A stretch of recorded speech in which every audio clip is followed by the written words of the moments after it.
Hello students, myself doctor Ashish Shrivastava and आज के इस लेक्चर में मैं आपसे डिस्कस करूंगा important features of ovarian cycle.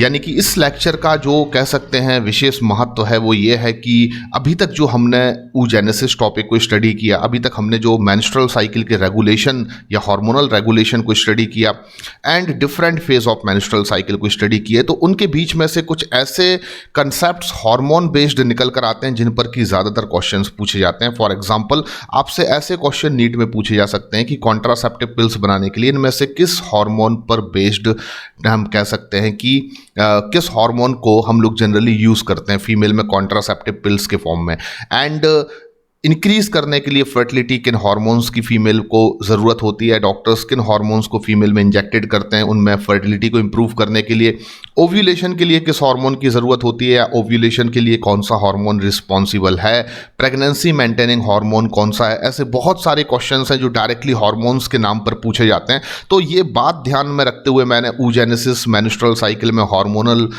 Regulation और मेंस्ट्रुअल साइकिल की डिफरेंट फेज में जितना भी आपको स्टडी कराया है उसका कुछ एक्सट्रैक्शन मैंने यहाँ पर इस लेक्चर में निकाल कर रख दिया है ताकि आपका जो नॉलेज है वो इंप्रूव हो सके और आपसे ऐसे क्वेश्चंस एग्जाम में ज़रूर बन सकें जो डायरेक्टली किसी हार्मोन के नाम पर पूछे जाते हैं और वो ओवेरियन साइकिल से रिलेटेड होते हैं। तो लेक्चर स्टार्ट करने से पहले आप मेरे चैनल को सब्सक्राइब करना मत भूलें और अगर आपको ये वीडियो पसंद आता है तो आप इसको लाइक करिए, ठीक है ना। तो बात करते हैं हम लोग important feature of ovarian cycle. यहाँ पर मेरा जो मोटिव है वो आपको ये समझाना है कि कुछ इंपॉर्टेंट हार्मोन्स और उनका रोल जो है वो फीमेल बॉडी में क्या है एंड हम लोग किन हार्मोन्स का यूज़ करते हैं फीमेल में फर्टिलिटी को इंक्रीज करने के लिए या फीमेल में फर्टिलिटी को डिक्रीज करने के लिए। तो फर्स्ट ऑफ ऑल हम सबसे पहले देखते हैं टू डिक्रीज फर्टिलिटी। अगर आपको फीमेल में फर्टिलिटी को डिक्रीज करना है तो आपके अंदर क्वेश्चन होगा कि हम फीमेल में फर्टिलिटी को डिक्रीज क्यों करेंगे।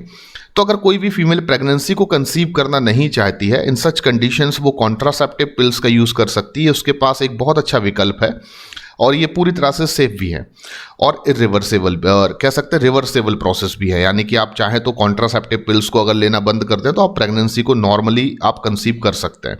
तो क्वेश्चन ये है टू डिक्रीज फर्टिलिटी, यानी कि फर्टिलिटी को डिक्रीज करने के लिए या कॉन्ट्रासेप्टिव पिल्स को बनाने के लिए किस हार्मोन्स का यूज़ किया जाता है। तो आपको आंसर याद रखना है एस्ट्रोजन।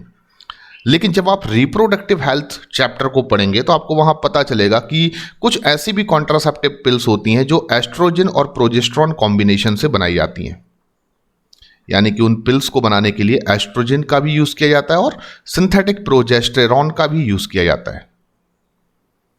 तो एस्ट्रोजन सिंथेटिक एस्ट्रोजन है एंड प्रोजेस्टिन जो है वो सिंथेटिक प्रोजेस्टेरॉन है, जो मैं आगे आपसे डिस्कस करूंगा। बट फिलहाल आपको ये जानना है कि to decrease fertility contraceptive pills के फॉर्म में आप किन हार्मोन्स का यूज़ करते हैं। तो ज़्यादातर हम देखेंगे एस्ट्रोजन हार्मोन्स का यूज़ किया जाता है, बट सम टाइम एस्ट्रोजन और प्रोजेस्टेरॉन के कॉम्बिनेशन को हम लोग कॉन्ट्रासेप्टिव पिल्स बनाने में यूज़ करते हैं। अब क्वेश्चन ये उठता है कि एस्ट्रोजन आखिर ऐसा क्या करेगा फीमेल की बॉडी में जाकर जब आप उसको कॉन्ट्रासेप्टिव पिल्स के फॉर्म में यूज़ करेंगे कि फीमेल की जो फर्टिलिटी है वो डिक्रीज होगी, यानी कि फीमेल जो है वो प्रेगनेंसी कंसीव नहीं कर पाएगी। What is the mechanism of action? तब जब आप एस्ट्रोजन जैसे हार्मोन का यूज कॉन्ट्रासेप्टिव पिल्स या डिक्रीज फर्टिलिटी के लिए कर रहे हैं तो मैकेनिज्म ऑफ एक्शन को आप ऐसे समझ सकते हैं कि एस्ट्रोजन हार्मोन्स जो है वो फीमेल में प्रिवेंट करता है ओव्यूलेशन को। अब हमारे दिमाग में क्वेश्चन आएगा ओव्यूलेशन के लिए तो हार्मोन जो जिम्मेदार है वो LH है, तो फिर एस्ट्रोजन ओव्यूलेशन को कैसे प्रिवेंट कर सकता है। तो हम यहाँ पर एक छोटा सा रिव्यू देखते हैं और हम जानते हैं कि बिफोर ओव्यूलेशन यानी कि ओव्यूलेशन के पहले, अगर मैं बिफोर ओव्यूलेशन बात करूं तो एस्ट्रोजन का प्रोडक्शन नेचुरली फीमेल की बॉडी में कहां से होता है। तो आपका आंसर होगा थीका इंटरना, ठीक है ना। और theca interna of Graafian follicle जो है वहां से आप देखते हैं कि एस्ट्रोजन का क्या होता है, प्रोडक्शन होता है। नेचुरली मैं बात कर रहा हूं, फीमेल की बॉडी में ओव्यूलेशन के पहले एस्ट्रोजन का प्रोडक्शन जो है वो theca interna of Graafian follicle से होता है। और ये एस्ट्रोजन क्या करता है, तो ये नेगेटिव सिग्नल देता है। किसको नेगेटिव सिग्नल देता है? ये एंटीरियर पिट्यूटरी ग्लैंड को। तो एंटीरियर पिट्यूटरी ग्लैंड को नेगेटिव सिग्नल देता है। किस काम के लिए देता है नेगेटिव सिग्नल? ताकि एंटीरियर पिट्यूटरी जो है वो एफएसएच का प्रोडक्शन अब ना करे। तो एफएसएच का प्रोडक्शन ना हो इसके लिए एस्ट्रोजन जो है वो काफ़ी इंपॉर्टेंट रोल प्ले करता है, जो कि theca interna of Graafian follicle से प्रोड्यूस होता है। और एफएसएच का अगर प्रोडक्शन फीमेल की बॉडी में नहीं होगा तो इससे क्या फर्क पड़ेगा, तो आप देख सकते हैं ये मैंने लिखा हुआ, inhibit follicular development. FSH is very principal hormone for the follicular maturation in ovary. अगर फॉलिकल मैचुरेशन नहीं होगा ओवरी के अंदर तो ऑब्वियसली ग्राफियन फॉलिकल का फॉर्मेशन नहीं होगा, और ग्राफियन फॉलिकल का फॉर्मेशन अगर फीमेल की बॉडी में नहीं होगा तो अल्टीमेटली प्रिवेंट ओव्यूलेशन, ओव्यूलेशन की प्रोसेस भी फीमेल में नहीं हो पाएगी। तो ये तो हो गया एस्ट्रोजन का फंक्शन फर्टिलिटी को डिक्रीज करने के लिए। अब मैंने आपसे कहा कि सम टाइम ऐसा होता है कि हम लोग प्रोजेस्टेरॉन हार्मोन का यूज भी करते हैं फर्टिलिटी पिल्स को प्रिपेयर करने में, यानी कि सम टाइम ऐसा होता है कि एस्ट्रोजन के साथ प्रोजेस्टेरॉन का कॉम्बिनेशन भी यूज किया जाता है। तो प्रोजेस्टेरॉन वैसे तो प्रेगनेंसी मेंटेनिंग हार्मोन है और ये मेंटेन करने के लिए प्रेगनेंसी को काफी इंपॉर्टेंट है, बिकॉज कि ये एंडोमेट्रियम थिकनिंग को मेंटेन करने का काम करता है फीमेल में, ब्रेस्ट के फिजिकल डेवलपमेंट के लिए during the pregnancy it is very essential hormone. Progesterone के और भी बहुत सारे फंक्शंस हैं, जैसे ये ड्यूरिंग द प्रेगनेंसी बात करें तो यूट्रस के रिलैक्सिंग इफेक्ट को मेंटेन करने का काम करता है। लेकिन प्रोजेस्टेरॉन जो है अगर हम उसका यूज कॉन्ट्रासेप्टिव पिल्स को बनाने में कर रहे हैं और आफ्टर मेंस्ट्रुअल फेज फीमेल ऐसी पिल्स को यूज करती है, तो आप प्रोजेस्टेरॉन के जो नेगेटिव फीडबैक देख सकते हैं वो ये हैं कि सिंथेटिक प्रोजेस्टेरॉन को प्रोजेस्टोजेन भी कहा जाता है। यहाँ आपको कंफ्यूज नहीं होना है, हम सिंथेटिक प्रोजेस्टेरॉन अगर ले रहे हैं दवाई बनाने के लिए तो उसको प्रोजेस्टोजेन कहते हैं या प्रोजेस्टिन कहते हैं। एंड इसका नेगेटिव फीडबैक जो होगा वो ये होगा कि ये हाइपोथैलेमस को स्टिमुलेट करेगा कि वो डिक्रीज कर दे pulse frequency of gonadotropin releasing hormone. तो इसको हम ऐसे समझ सकते हैं कि हमने देखा था कि ड्यूरिंग प्रेगनेंसी, हम नेचुरल प्रोसेस की बात कर रहे हैं, ड्यूरिंग प्रेगनेंसी आपने देखा कि फीमेल में कभी भी एफएसएच का प्रोडक्शन और एलएच का प्रोडक्शन जो है वो नहीं होता है। जनरली एफएसएच और एलएच का production during the pregnancy female में नहीं होता है, ये अपने बहुत ही बेसिक कंसंट्रेशन में पाए जाते हैं।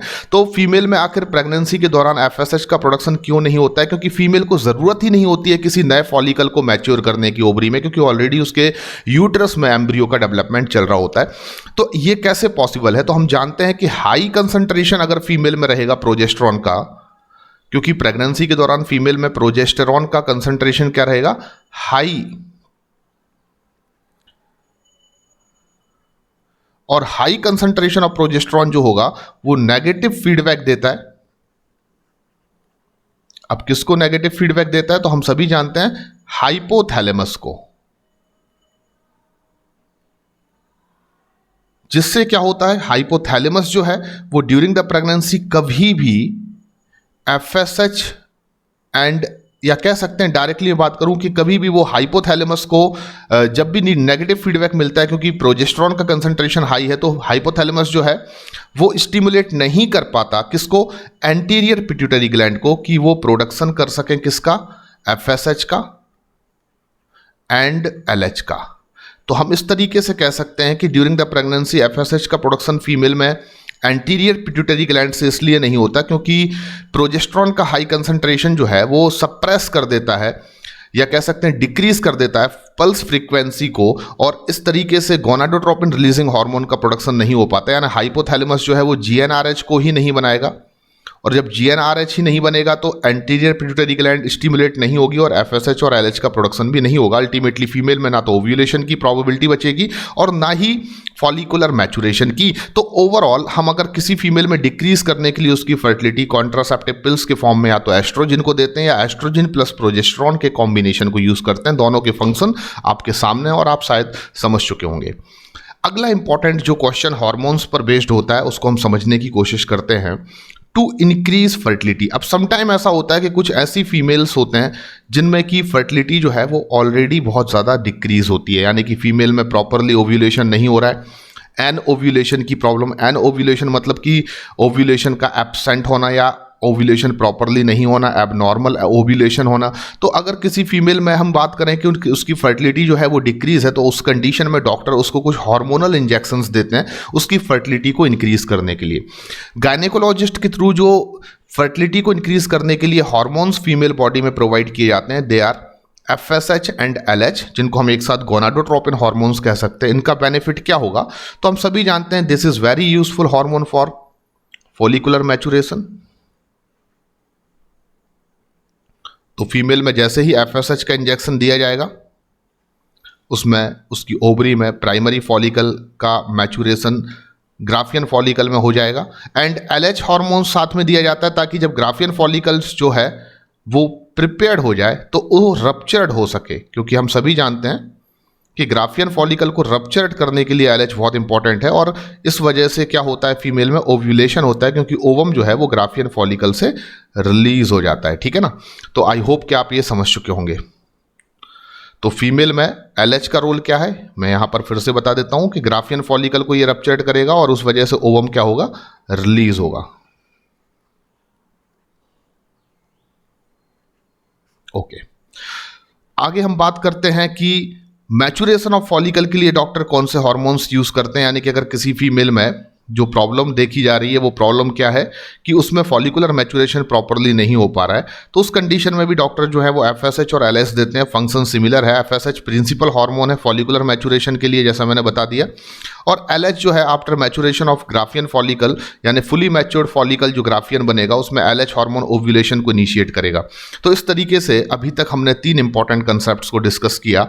नंबर 1, डिक्रीज फर्टिलिटी या कॉन्ट्रासेप्टिव पिल्स के लिए डॉक्टर्स एस्ट्रोजन का यूज करते हैं। कई बार एस्ट्रोजन प्लस प्रोजेस्टेरॉन की कॉम्बिनेशन पिल्स डॉक्टर के थ्रू रिकमेंडेड की जाती है फीमेल्स के लिए। एस्ट्रोजन का फंक्शन क्या है और एस्ट्रोजन प्लस प्रोजेस्टेरॉन को कॉम्बिनेशन में यूज किया जा रहा है, तो उस समय मैकेनिज्म ऑफ एक्शन क्या होगा ये आपको मैंने समझा दिया है। टू इंक्रीज फर्टिलिटी, अगर फीमेल में फर्टिलिटी को इंक्रीज करना है तो गोनाडोट्रोपिन हार्मोन्स को इंजेक्टेड करना सही रहता है। और अगर मैचुरेशन ऑफ फॉलिकल के लिए पूछा जाए कि हार्मोन कौन सा रिस्पॉन्सिबल है, तो आपका आंसर होगा SH, LH and FSH। Mainly FSH, but LH को मैंने यहाँ पर स्टार लगा रखा है क्योंकि FSH अकेले से काम नहीं चलेगा, LH का बनना भी बहुत ज़रूरी है, क्योंकि फॉलिकल मैचुरेशन जब पूरी तरह से कंप्लीट होगा तो ओव्यूलेशन को इनिशिएट करने के लिए फीमेल की बॉडी में LH का कंसंट्रेशन जो है वो हाइयर होना बहुत ज़रूरी है। कुछ और इंपॉर्टेंट बातें मैं आपसे डिस्कस करूंगा, जैसे कि अगर आपसे क्वेश्चन पूछा जाता है कि हार्मोन फॉर मेनिस्ट्रेशन फेज के लिए हार्मोन कौन सा रिस्पॉन्सिबल है, तो आपका आंसर होगा low level of progesterone. Low level of progesterone जो है वो मेनिस्ट्रेशन के लिए काफ़ी इंपॉर्टेंट है, बट याद रखिए बेसिक लेवल ऑफ अदर्स। जब भी फीमेल में उसकी मेनिस्ट्रुअल साइकिल में पहली फेज आती है जिसको आप मेनिस्ट्रुअल फेज कहते हैं, हमने आपको पढ़ाया है, और मेनिस्ट्रुअल फेज जब आती है जिसको हम ब्लीडिंग फेज भी बोलते हैं, क्योंकि इसमें फीमेल जो है उसमें वेजाइना से ब्लीडिंग हो रही होती है due to degeneration of endometrium. ठीक है ना? तो उसमें उसका रीजन क्या होता है, तो प्रोजेस्टेरॉन का लेवल लो होने की वजह से फीमेल में जो एंडोमेट्रियम लेयर है उसका डीजेनरेशन स्टार्ट हो जाता है, और डीजेनरेट होने की वजह से एंडोमेट्रियम के ब्लीडिंग की प्रॉब्लम देखने को मिलती है। ब्लीडिंग फीमेल की यूट्रस में आप देखेंगे लाइनिंग के डीजेनरेट होने की वजह से फीमेल में ब्लड के क्लॉट्स बनते हैं, जो कि फाइब्रोलाइटिक एंजाइम डिसॉल्व कर देता है। फाइनली जो ब्लड है वो वजाइना के रास्ते फीमेल में बाहर की ओर सीक्रेट होता है। तो अगला जो आप देख सकते हैं एक और कंसेप्ट है वो ये है कि थिकनिंग ऑफ एंडोमेट्रियम। अगर आपसे क्वेश्चन पूछा जाता है कि एंडोमेट्रियम को थिक बनाने के लिए कौन सा हार्मोन इंपॉर्टेंट रोल प्ले करता है, तो बच्चों कई बार हमारे दिमाग में प्रोजेस्टेरॉन का ख्याल आ जाता है, लेकिन आपको याद रखना है राइट आंसर होगा एस्ट्रोजन।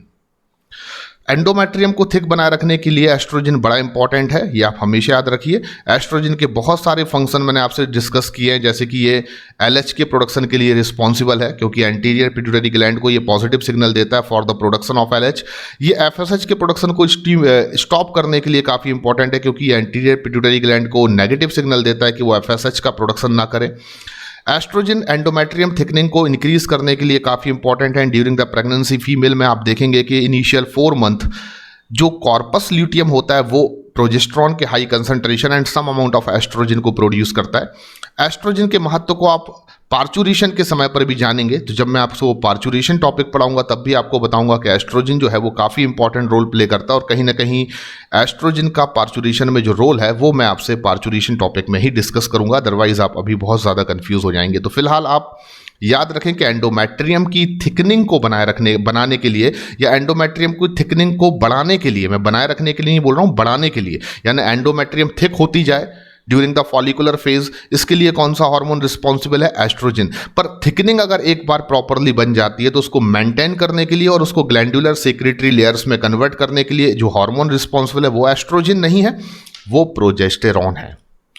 ठीक है ना। तो ओव्यूलेशन के लिए कौन सा हार्मोन रिस्पॉन्सिबल है? तो आप याद रखिए, ओव्यूलेशन एलएच सर्ज की वजह से होता है और एलएच हार्मोन, ल्यूटिलाइजिंग हार्मोन जो है वो इसमें काफी इंपॉर्टेंट रोल प्ले करता है। And luteal phase, secretory phase भी बोलते हैं जिसको अपन। तो ल्यूटियल फेज के लिए जो हार्मोन रिस्पॉन्सिबल है वो आप हमेशा याद रखिए। पहली तो ल्यूटियल फेज क्या है, तो आप कहेंगे that is the last phase and longest phase. ये लास्ट भी है और longest phase of menstrual cycle, क्योंकि ल्यूटियल फेज के जस्ट बाद कौन सी फेज स्टार्ट हो जाती है अगेन फीमेल में? Menstruation phase. ठीक है ना। तो ल्यूटियल फेज जो है वो लास्ट और लॉन्गेस्ट फेज है मेंस्ट्रुअल साइकिल की, इसको सीक्रेटरी फेज भी कहा जाता है और इसके लिए जो हार्मोन रिस्पॉन्सिबल है वो है प्रोजेस्टेरॉन। तो प्रोजेस्टेरॉन क्यों रिस्पॉन्सिबल है भाई? क्योंकि हम सभी जानते हैं कि ल्यूटियल फेज की जो सबसे इंपॉर्टेंट कैरेक्टरिस्टिक फीचर होता है वो ये होता है कि इसमें कॉर्पस ल्यूटियम जो है वो 12 से 14 दिन तक, अगर fertilization does not takes place तो 12 से 14 दिन तक हम देखते हैं corpus luteum high concentration of progesterone को प्रोड्यूस करता है। और कॉर्पस ल्यूटियम के थ्रू प्रोड्यूस होने वाला जो हाई कंसंट्रेशन ऑफ प्रोजेस्टेरॉन है along with some basic some concentration of या some amount of estrogen, तो मेनली जो प्रोजेस्टेरॉन Cl से प्रोड्यूस होगा, कॉर्पस ल्यूटियम से प्रोड्यूस होगा, वो एंडोमेट्रियम थिकनिंग को मेंटेन करेगा और उसको ग्लैंडुलर सेक्रेटरी लेयर्स में कन्वर्ट करेगा जो नरिश करेगी एम्ब्रियो को अगर फर्टिलाइजेशन हो जाता है। तो ल्यूटियल फेज जो है किसी भी फीमेल में उसके मेंस्ट्रुअल साइकिल की लास्ट फेज है, और अगर कोई फीमेल प्रेग्नेंट हो जाती है तो उसकी मेंस्ट्रुअल साइकिल किस फेज में अरेस्ट हो जाती है? तो आपका आंसर ये भी हो सकता है ल्यूटियल फेज, क्योंकि फीमेल एक प्रेगनेंसी के दौरान मेंस्ट्रुअल साइकिल की किस फेज में अरेस्ट होती है? तो आप कहेंगे ल्यूटियल फेज, क्योंकि उसमें कॉन्टिन्यूअसली कॉर्पस ल्यूटियम जो है वो प्रोजेस्टेरॉन का प्रोडक्शन अप टू 4 मंथ करता रहता है और उसमें एंडोमेट्रियम की थिकनिंग जो है वो प्रॉपरली मेंटेन होती रहती है और ग्लैंडुलर सीक्रेटरी लेयर्स का काम भी करती है एम्ब्रियो को नरिश करने के लिए, अर्ली एम्ब्रियो को नरिश करने के लिए। एम्ब्रियो को नहीं कहूंगा, अर्ली एम्ब्रियो को। तो यहां पर इतनी चीज़ें आपको समझ में आ गई होंगी। ठीक है ना। ये जो एक छोटा सा लेक्चर था, इसके थ्रू मैं आपको ये बताना चाहता था कि कुछ सीधे सीधे क्वेश्चंस होते हैं जो हम बहुत सारा लिटरेचर पढ़ लेते हैं लेकिन कई बार एकदम सटीक आंसर हमें नहीं याद होते हैं, तो उनका कंसेप्ट आपको याद रखना है, उनको जानना है, क्योंकि ऐसे क्वेश्चंस नीट में आने की प्रोबेबिलिटी हमेशा बनी होती है। तो एक बार फिर से मैं आपको बता देता हूं, फीमेल में फर्टिलिटी को डिक्रीज करने के लिए हमें एस्ट्रोजन या estrogen plus progesterone combination use करना है। इसका मैकेनिज्म ऑफ एक्शन मैंने आपसे डिस्कस कर लिया है। फर्टिलिटी को इंक्रीज करना है या फॉलिकुलर मैचुरेशन की बात हो तो FSH प्लस LH का नाम याद रखें आप। ठीक है ना।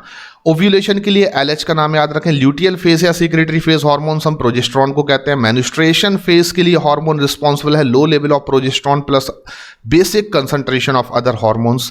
एंड आज के इस लेक्चर में इतना जान लिया आपने, हो सकता है यहीं से कोई ना कोई एक क्वेश्चन जो है वो नीट में आपको देखने को मिले।